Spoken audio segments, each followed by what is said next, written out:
pala sa sa Bridgetown Moto Town, merong grand test ride June 29 and 30. That's Saturday and Sunday. Malapit na yun, ha?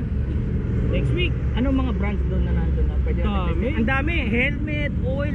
Hindi ko lang masabi kung naaalala mo, sabihin mo, pero sobrang dami. Ang dami talaga. Dami. Usually mga brands pinaalala ka, hindi ka magpapatakbo.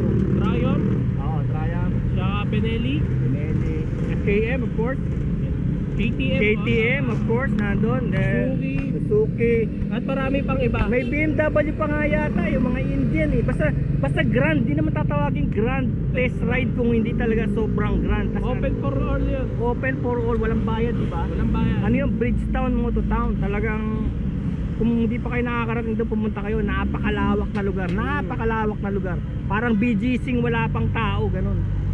Tsaka ano doon, welcome sa lahat, maganda ron, tsaka marirelax kayo.